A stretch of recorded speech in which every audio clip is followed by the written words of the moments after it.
Mga ka-Republic, eksaktong isang linggo mula ngayon ay gaganapin ang PBA Rookie Draft at babantayan ng mga fans ang magiging galaw ng Barangay Ginebra. Hindi itinago ni Tim Cone ang kanyang paghanga kay Dalp Panopio, ngunit sa tingin ng marami, diversionary tactic lang ito ng Ginebra coach. Sa mga nakaraang rookie draft, madalas ay nanggugulat ang Barangay Ginebra. Sa totoo lang, hindi naman sa guard position may problema ang Gin Kings. Maliwanag pa sa sikat ng araw, isang quality big man ang kailangan ng Ginebra upang mapanumbalik ang lakas ng kanilang kupunan.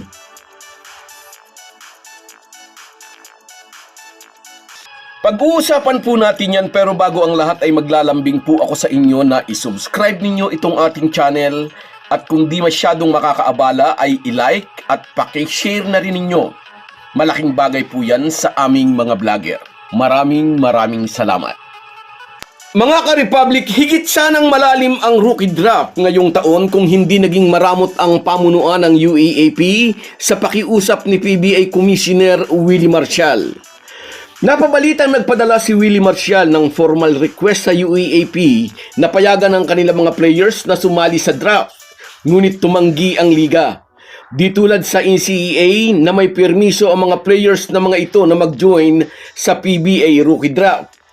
Kung pinagbigyan lang sana ng UAAP ang request ng PBA Commissioner, nariyan sana ang mabibigat na applicants tulad ni Mike Phillips ng Lasal, Fort Sky Padrigao, Nick Cabanyero, John Abate at Cedric Manzano.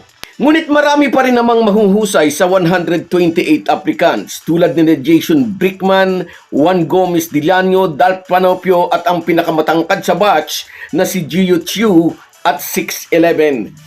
Hindi itinago ng Ginebra coach ang kanyang paghanga kay Dalp Panopio at sinabi nito sa mga sports reporter kung aabutan nila ito sa draft ay malaki ang posibilidad na kuhanin nila ito. But knowing Tim Cone, sa mga nakaraang draft ay hindi siya nagbanggit kung sino ang kanilang possible pick. Nang pitasin ng Ginebra si RJ Abarrientos, third overall, walang nakatunog nito. Nagulat na lang ang lahat. Saka alam din naman natin, walang problema sa guard rotation ng Ginebra.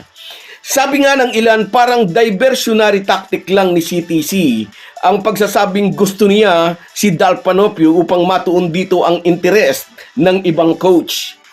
Oo nga, magiging malaking asset pa rin sa Ginebra ang isang tulad ni Dalp Panopio, ngunit kung tayo ang tatanungin, wala sa backcourt ang void ng Ginebra na naging dahilan ng 3 sunod nilang pagkatalo sa finals.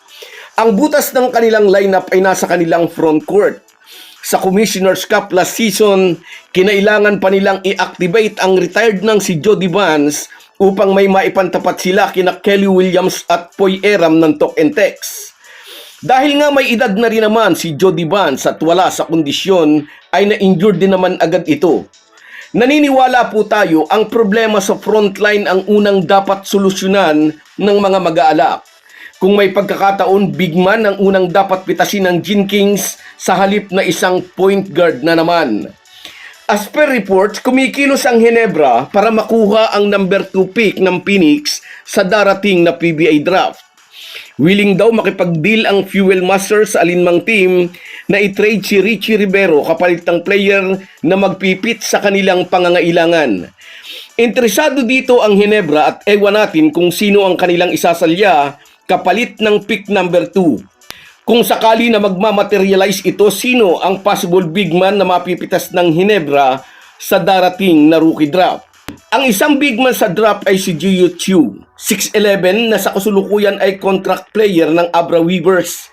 Noon pa'y mahilig na talaga si Tim Cone na mag-develop ng malalaking player gaya nga ni Greg Slaughter. Ewan natin kung pasado si Chiu sa standard ni Tim Cone, pero mahirap palampasin ng isang almost 7-footer. Sa September 7 ang PBA Rookie Draft, 6 na araw pa mula ngayon. At sa loob ng 6 na araw na yan, tingnan natin kung may sorpresang gugulat sa atin. So guys, yan lang muna. Hanggang sa muli.